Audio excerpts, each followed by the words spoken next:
So, Nicole, can you tell me where you're from? I'm from Phoenix, Arizona. Got you born and raised? Yes, born and raised. Okay. I've related to a lot of people here. Yeah, got a lot of family. That's Yeah. good. So what do you have, like siblings? I do have a couple different siblings. So, my mom has her set of kids, and then my dad has his set of kids, and then my brothers and sisters have their brothers and sisters. So it's, three babies, daddies, and all of that. So it's a lot of kids. But in my home directly, it was my older brother and my younger sister that I grew up with my mom. Altogether, how many? Then I have, my sister has three other siblings from her dad. My brother has 9 other siblings from his dad. And then I have 3 brothers from my dad. It's like they're not blood related to me, but they're still my siblings because they're my brothers and sisters' siblings, Are you guys still close today? No. So I'm the black sheep of the family. Like, I'm not seen or heard from. Like, I kind of just keep my distance, and I don't really mess with anybody. My older brother, though, Michael, who I grew up with in my house, he actually passed away at the age of 26 from congestive heart failure. So that was when my youngest was born. So probably like, what was that, 11, 12 years ago. Your mom's kids, or the kid that was in your mom's house, is just you and your sister? Me and my little sister, yeah. Your younger sister. Mm-hmm. And you guys aren't in contact right now? I text her when I need like $20 or, you know what I mean? But it's not, we're polar opposites. Oh, really? Yeah. It's just different, I don't know, just different personalities. And growing up, we weren't really close growing up because I kind of kept my distance as a child. You were the middle child? I'm the middle child, yes. Do you feel like the middle child syndrome sometimes? Like, not really. I mean, I was like the favorite until I hit puberty, and then I was like, I had too much attitude, too much sass, and gotcha. it was like, calm down, Yeah. And my sister ended up going up in rank, so then she became the favorite, and up until my mom passed away, that was like my mom's best friend was my sister. When she was in the hospital, they did like the video. They set up like a video camera in her room, and I kind of told her what I had to say, but even when I went to go see her in the hospital in her deathbed, she didn't want me to be there. I mean, she couldn't talk, she couldn't move because of COVID. She was completely like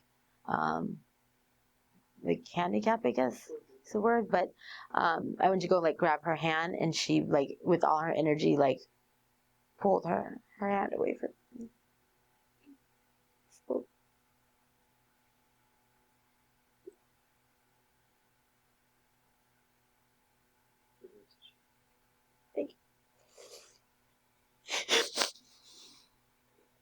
yeah, my sister tried to play it off like, oh, she didn't mean to, or she doesn't have control over her body, you know what I mean?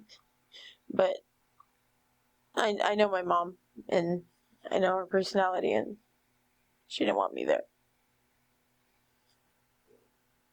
Even though it brings you to tears, do you feel like, do you have any peace with it, or how do you? I guess if you watch, like, because they recorded her services at the funeral, I guess you could say I was angry. I was just angry, Today, I'm not so angry. All she ever really did was judge me and what I did, and how I was never good enough, how I never accomplished enough, how is this, how is that. But out of my siblings, I was the first one to graduate high school. I was the first one to go to trade school and get a degree in something, and purchase a house and take care of kids by myself without the help from anybody else. But I never got recognition for the things that I did right. It was always being reprimanded for the things that I didn't get right. So when did the relationship between you and your mom change? I want to say probably around the age of 13. So I was sexually molested by one of her boyfriends for 4 years of my life. And when I came out and I finally told somebody, she gave me up to the state, and that's how I became a ward of the state. She had made a comment to me one time that it was my fault and that I asked for it, and that I just didn't want to see her happy. So saying that I intentionally caused this to cause turmoil in her life. And she denied saying that, but as a child, like, that's something you don't forget somebody saying to you, like, it's like, how is this my fault? You know? And then that's kind of like when I guess I became like the black sheep of the family. Because my stepdads didn't want nothing to do with me. You know, everybody was like, be careful, don't go around her, you know, like you don't want to be accused or just, you know, like, it just, so at that point I just became angry and I pushed everybody away before they had the opportunity to push me away. She blamed me, yeah. I think she denied, like, was in denial that it happened. Like, did it really even happen? She stayed in communication with the guy even after he went to prison. We didn't really talk about it. We didn't talk about, like, our feelings or, you know, anything like that. Everything was just, I guess, superficial, like conversations, like how's the weather or gossip about the cousin or, you know, what's happening, but never really like any deep, meaningful, like heartfelt, like, this is what happened, this is how I felt, this is, you know, where I am today. None of that. Did you have a relationship with like your biological father around that time? My biological father actually died when I was 5 years old. Oh, okay. So I never got to, meet him or know who he was. It was my grandma and my mom growing up. That's what my household consisted of, and my mom's boyfriends, whoever she was dating at the time. You know, they would come and go. But it was my grandma was the breadwinner, the primary caretaker, and my mom. We lived with her two, my mom's 3 kids and my grandma, up until my grandma passed away. Did you say that you're a mom yourself? I am a mom, yes. Okay. How many kids do you have? I have 3 daughters. I had full custody of them. I raised them their entire life as a single mother. And then I got into an incident and I had to I was incarcerated for about a year. And then shortly after I was released, I tried to get my kids back and do all that. And then it ended up resulting in me getting my kids removed from my home. They're with their fathers that haven't been around them their entire life.